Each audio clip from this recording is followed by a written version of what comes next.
दोष पराये देख करी चला हसंत हसंत, दोष पराये देख करी चला हसंत हसंत, अपने याद न आवई जिनका आदि न अंत।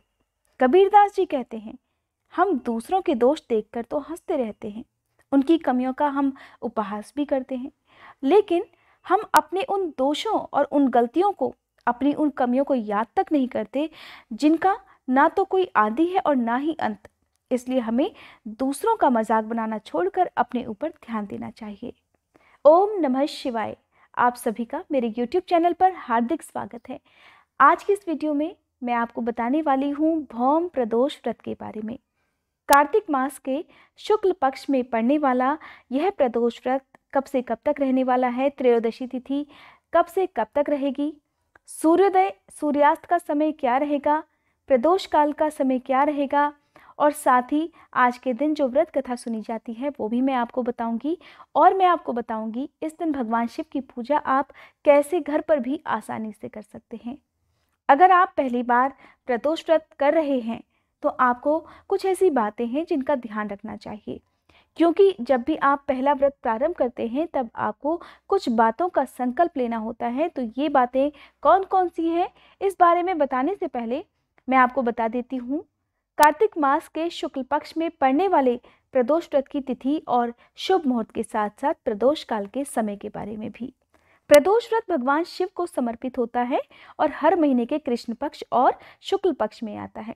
तो कार्तिक मास के शुक्ल पक्ष में पड़ने वाला प्रदोष व्रत है 16 नवंबर मंगलवार के दिन, और मंगलवार के दिन होने के कारण यह भौम प्रदोष व्रत होगा। कुंडली में अगर किसी भी प्रकार का कोई ग्रह दोष है, और खासकर अगर किसी की कुंडली में मांगलिक दोष होता है, तो उन्हें प्रदोष व्रत करने चाहिए। भगवान शिव की कृपा से हर तरह के ग्रह दोष दूर हो जाते हैं। बात कर लेते हैं त्रयोदशी तिथि की।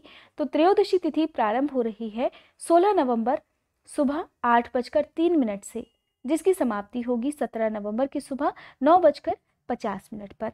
इसलिए आप 16 नवंबर के दिन ही भौम प्रदोष व्रत रख सकते हैं। प्रदोष व्रत के दिन सूर्योदय सूर्यास्त का समय जानना बहुत जरूरी है।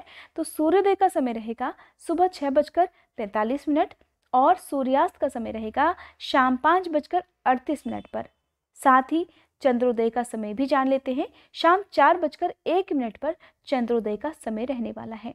तो मांगलिक दोष अगर आपके जीवन में है तो आपको शाम को चंद्र देवता को अर्घ देना चाहिए और साथ ही चंद्र देवता के मंत्रों का भी जाप करना चाहिए। प्रदोष काल का समय रहेगा शाम 4:53 से लेकर शाम 6:23 पर। आप कभी भी भगवान शिव की पूजा करते हैं और खासकर अगर आपने प्रदोष व्रत रखे हैं तो आपको पूजा जो है वो प्रदोष काल में ही करनी चाहिए। प्रदोष काल में की गई पूजा को भगवान शिव सबसे जल्दी स्वीकार कर लेते हैं। अगर किसी वजह से आपको ऐसा समय ना मिल पाए कि आप प्रदोष व्रत में पूजा कर पाएं, तो आपको क्या करना चाहिए ये भी मैं आपको इस वीडियो में बताऊंगी। आइए सबसे पहले सुन लेते हैं भौम प्रदोष व्रत की कथा, उसके बाद मैं आपको बताऊंगी प्रदोष व्रत से जुड़ी और भी अन्य बातों के बारे में। जब भी प्रदोष व्रत मंगलवार के दिन पड़े तब बजरंगबली हनुमान की भी पूजा करनी चाहिए। हो सके तो हनुमान जी के मंदिर में जाकर साक्षात हनुमान जी के दर्शन भी करने चाहिए। प्रदोष व्रत की कथा के अनुसार एक बार एक नगरी में एक वृद्ध महिला रहा करती थी। उनका एक ही बेटा था। किसी प्रकार से उन दोनों माँ बेटे का गुजारा चलता था। वे दोनों बहुत गरीब थे। वृद्ध महिला हनुमान जी की बहुत बड़ी भक्त थी और हमेशा हनुमान जी की पूजा विधि विधान से किया करती थी। बिना हनुमान जी को भोग लगाए वो कभी भोजन भी नहीं ग्रहण करती थी। हर मंगलवार को हनुमान जी की और भगवान शिव की विशेष रूप से पूजा भी करती थी। एक बार हनुमान जी ने सोचा कि क्यों न चलकर इन वृद्ध महिला की परीक्षा ली जाए।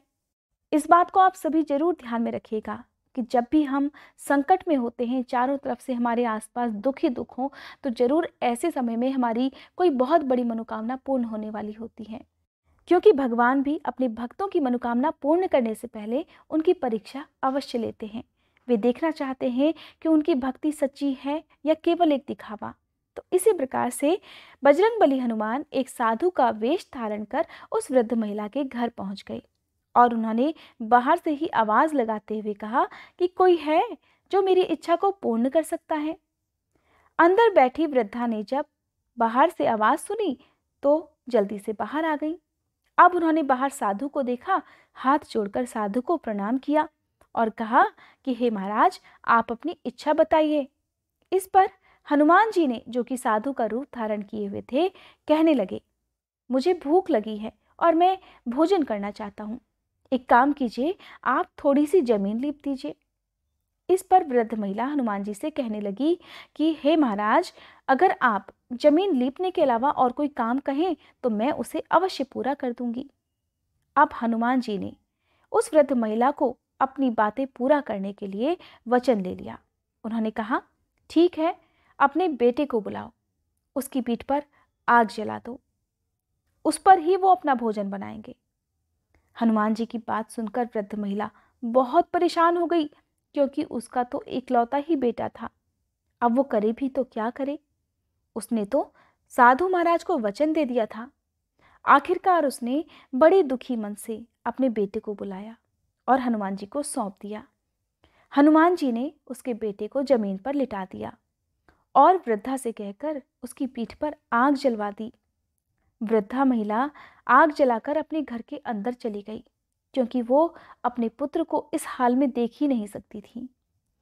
कुछ समय बाद साधु के वेश में हनुमान जी ने उस वृद्ध महिला को फिर से आवाज लगाई। आवाज सुनकर वृद्ध महिला घर से बाहर आई। तब हनुमान जी ने कहा कि उनका भोजन तैयार हो गया है, जाओ अपने बेटे को बुलाओ ताकि वो भी भोग लगा ले।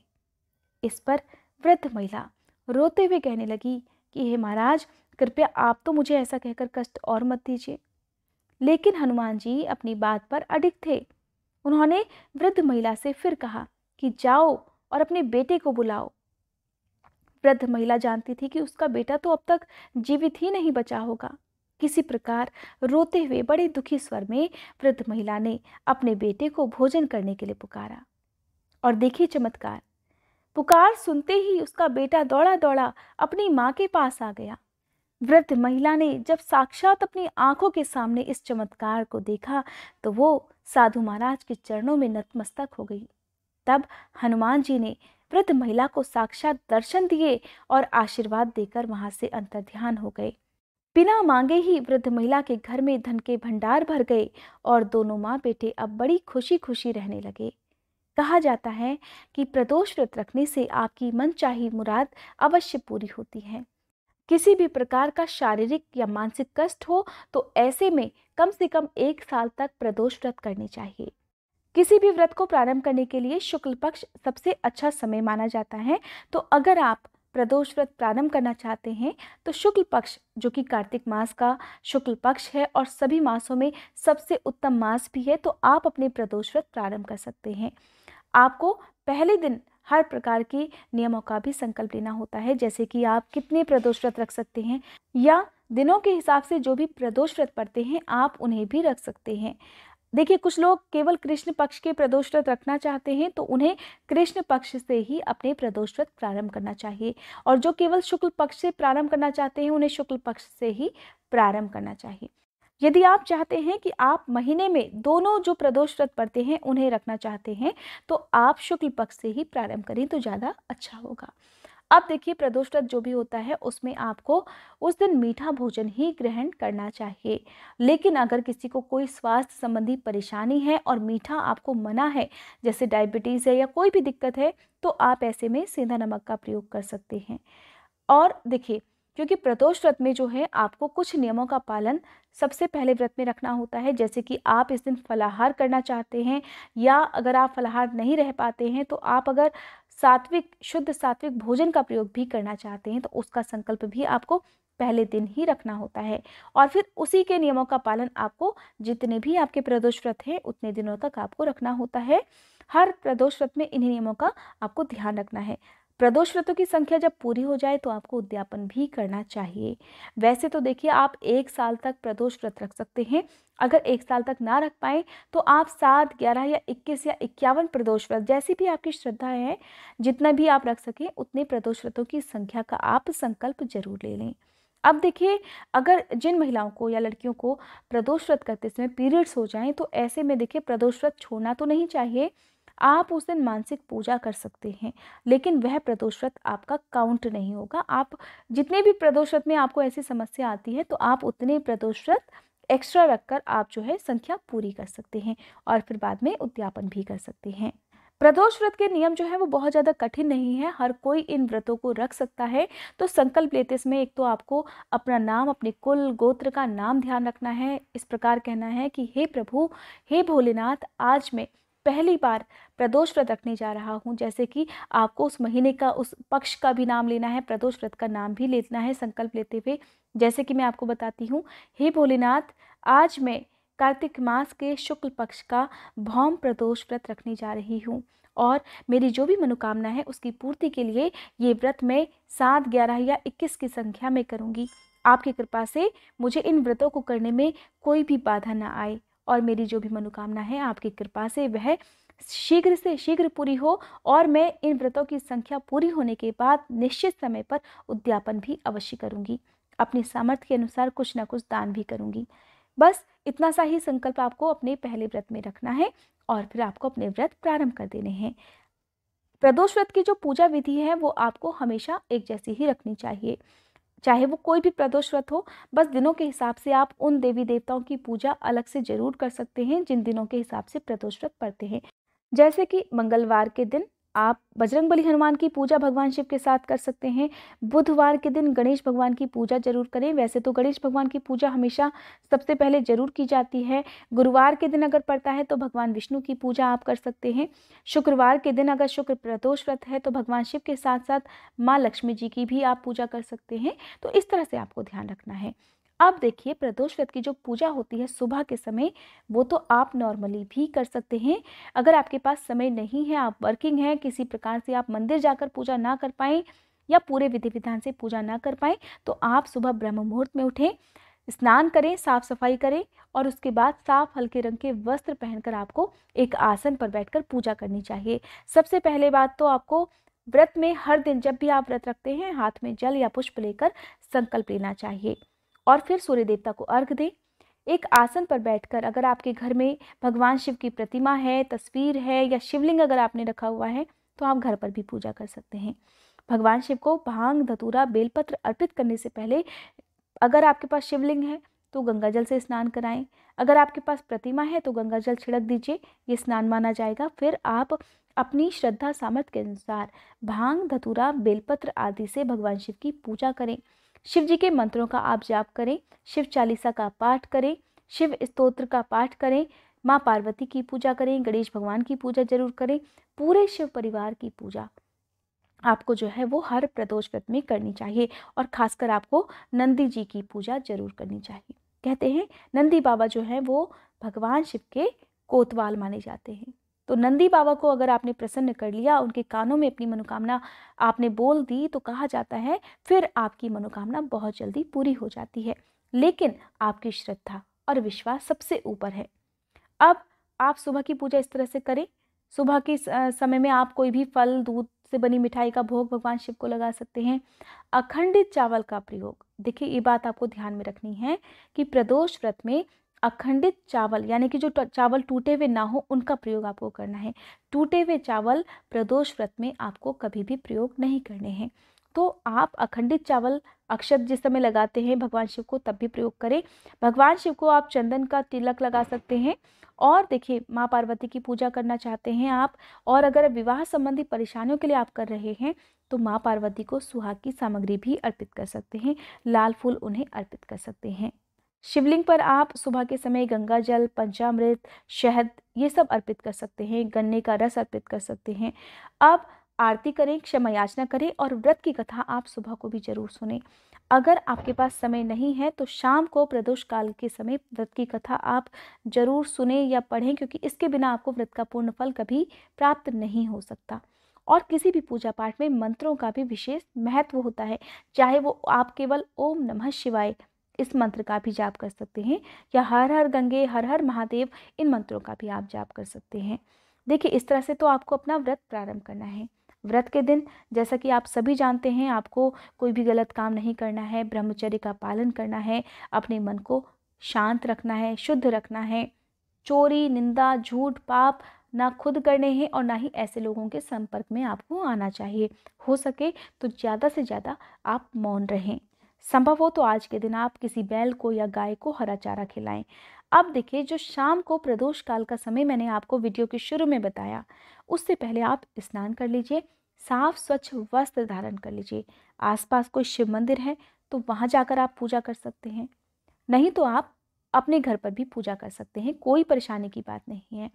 अगर आपके पास कोई सामग्री भी नहीं है वैसे तो कोशिश करें कि आप कुछ ना कुछ सामग्री जो भगवान शिव को बहुत प्रिय होती है, भांग, धतूरा, बेलपत्र आदि, वो जरूर रखें। नहीं है तो कोई बात नहीं, बस आपका मन साफ होना चाहिए, अटूट विश्वास आपका जो है भगवान शिव के प्रति होना चाहिए। अब आप पूर्व दिशा की तरफ मुंह करके एक आसन पर बैठ जाइए। साफ सुथरा आसन हो, साफ स्वच्छ वस्त्र हो, और उसके बाद आप सबसे पहले भगवान गणेश की, भगवान शिव, माँ पार्वती, पूरे शिव परिवार, कार्तिक भगवान की, नंदी बैल की पूजा करें, गंगा माँ का ध्यान करें और फिर सभी को फल फूल, दीप, नैवेद्य आदि अर्पित करें। घी का दीपक जलाकर रखें, धूप जलाकर रखें, मंत्रों का जाप आप करें और शाम की पूजा में आप अखंडित चावल से बनी खीर का भोग भगवान शिव को लगाएं। खीर अगर नहीं बना सकते तो कोई बात नहीं, आप दूध से बनी किसी भी मिठाई का भोग भी भगवान शिव को लगा सकते हैं। आज के दिन दूध का या सफ़ेद रंग की चीज़ों का दान करने से ग्रहों से संबंधित जो दोष हैं वो जल्दी दूर हो जाते हैं। अब मैं आपको कुछ विशेष मंत्र बताऊंगी जिन्हें आप भगवान शिव की पूजा करते समय जाप कर सकते हैं। ये मंत्र हैं, भगवान शिव का पंचाक्षर स्तोत्र है, नागेंद्र हाराय त्रिलोचनाय भस्मांग रागाय महेश्वराय नित्याय शुद्धाय दिगंबराय तस्मै नकाराय नमः शिवाय। इस स्तोत्र का पाठ आप प्रदोष काल के समय की गई पूजा में कर सकते हैं, या फिर ओम नमः शिवाय, ओम हराय नमः, ओम महेश्वराय नमः, ओम शंभवे नमः, ओम शूलपाणये नमः, ओम पिनाक वृषे नमः, ओम पशुपते नमः। इन मंत्रों में से आप चाहें तो किसी भी एक मंत्र का कम से कम 51 या 108 बार जाप कर सकते हैं, या इन सभी मंत्रों का भी जाप आप कर सकते हैं। अब मैं आपको बताऊंगी नवग्रह मंत्र। देखिए, नवग्रह मंत्र जो होता है वो सभी 9 ग्रहों से संबंधित होता है, तो हर प्रदोष व्रत में आपको इस मंगलकारी मंत्र का जाप करना चाहिए। मंत्र है, ब्रह्मा मुरारी त्रिपुरांतकारी भानु शशि भूमि सुतो बुधश्च गुरुश्च शुक्र शनि राहु केतव सर्वे ग्रहाम शांति कराम भवन्तु। किसी की कुंडली में अगर इन 9 ग्रहों में से किसी भी एक ग्रह से कोई पीड़ा अगर आपको मिल रही है तो आप इस नवग्रह मंत्र का हर प्रदोष व्रत में जाप कर सकते हैं। 108 बार या 151 बार या कम से कम 51 बार भी आप जाप कर सकते हैं। अगर आप माँ पार्वती को प्रसन्न करना चाहते हैं, विवाह संबंधी परेशानियों को दूर करना चाहते हैं, तो माँ पार्वती के इन मंत्रों में से किसी भी एक मंत्र का आप जाप कर सकते हैं। मंत्र हैं, ओम शिवाय नमः, ओम उमाय नमः, ओम पार्वत्ये नमः, ओम जगद्धात्रे नमः, ओम जगत प्रतिष्ठाये नमः, ओम शांति रूपिण्ये नमः। ये थे कुछ विशेष मंत्र जिनका जाप आपको प्रदोष व्रत के दिन करना चाहिए। अब मैं आपको बताती हूँ कि प्रदोष व्रत के दिन आप क्या क्या चीज़ें खा सकते हैं। वैसे तो कोई भी व्रत हो, आपको जितना संभव हो उतना निर्जल निराहार रहना चाहिए। अगर निर्जल ना रह पाए तो दूध चाय आप दिन के समय ले सकते हैं, लेकिन शाम के समय वैसे तो आपको अन्न ग्रहण नहीं करना चाहिए। अगले दिन आप सुबह पूजा करके अन्न ग्रहण कर सकते हैं। प्रदोष व्रत में रात के समय फलाहार ग्रहण किया जाता है। आप मीठा भोजन ग्रहण कर सकते हैं। तो मीठे भोजन में आप चाहें तो लौकी का हलवा, लौकी की खीर, और जो आप प्रसाद में भोग लगाएंगे भगवान शिव को, वैसे तो आप उस प्रसाद को खाकर भी अपना व्रत खोल सकते हैं। हालांकि चावल अन्न ही होता है, लेकिन जो प्रसाद आप चढ़ाते हैं उसे खाना आज के दिन बहुत शुभ माना जाता है। नहीं तो आप अगर अन्न ग्रहण नहीं करना चाहते तो अगले दिन आप इसी प्रसाद को खाकर अपना व्रत तोड़ सकते हैं। लेकिन जिस तरह से एकादशी के व्रत में सबसे पहले दान किया जाता है फिर व्रत तोड़ा जाता है, तो ठीक उसी तरह से आपको भी प्रदोष व्रत में पहले किसी गाय को या किसी बैल को हरा चारा या गुड़, रोटी या खीर आपको खिलानी चाहिए। उसके बाद ही अपना व्रत खोलना चाहिए। अगर गाय बैल ना मिल पाएँ तो आप गौशाला में दान कर सकते हैं, या आप उनके नाम का जो भी दक्षिणा है या रुपए पैसे वो उठा कर रख दीजिए और बाद में इन्हीं पैसों से आप उन्हें हरा चारा खिला सकते हैं या बाद में फिर कभी दान दे सकते हैं। और बाद में आप अपना व्रत भी किसी भी समय खोल सकते हैं। ऐसा नहीं है कि आपने दान नहीं दिया तो आप व्रत नहीं कर पाएंगे या व्रत नहीं तोड़ पाएंगे। मंत्रों के जाप के बाद आप व्रत की कथा जरूर सुने, आरती करें, क्षमा याचना करें और शिव चालीसा का पाठ करें। अगर शारीरिक और मानसिक दोषों से मुक्ति पाना चाहते हैं तो महामृत्युंजय मंत्र का जाप भगवान शिव के सामने बैठकर जरूर करें। अब देखिए, कुछ गलतियां ऐसी हैं जो अक्सर लोग जानकारी के अभाव में भगवान शिव की पूजा करते समय कर लेते हैं। पहली बात, भगवान शिव को तुलसी दल अर्पित नहीं किए जाते, और साथ ही तांबे के लोटे से कभी भी भगवान शिव को दूध अर्पित नहीं करना चाहिए। तांबे के लोटे में रखा गया दूध विष के समान होता है। तीसरी बात, शिवलिंग की परिक्रमा हमेशा आधी ही करनी चाहिए, कभी भी आप पूरी परिक्रमा शिवलिंग की ना करें। अगर आप मंदिर जाकर पूजा ना कर पाएं तो कोई बात नहीं, लेकिन आपको पूरे शिव परिवार की पूजा करनी चाहिए। अगर शिव परिवार की तस्वीर या प्रतिमा आपके पास नहीं है तो आप मानसिक पूजा भी कर सकते हैं, बस भगवान शिव की प्रतिमा या तस्वीर होना जरूरी है। अब देखिए, जो लोग प्रदोष काल के समय पूजा ना कर पाए किसी वजह से, तो उन्हें इस समय मानसिक रूप से किसी भी एक विशेष मंत्र का जाप प्रदोष काल के समय कर लेना चाहिए। अगर आप घर से बाहर हैं, पूजा नहीं कर पाते हैं, फिर वापस आप घर आकर स्नान करें और विधिवत पूजा कर सकते हैं। ये थी आज की वीडियो। अगर वीडियो अच्छी लगी हो तो कमेंट बॉक्स में वीडियो को लाइक करके भोलेनाथ की जय लिखना मत भूलिएगा। इसी तरह की और अन्य जानकारी पाने के लिए आप मेरे चैनल को सब्सक्राइब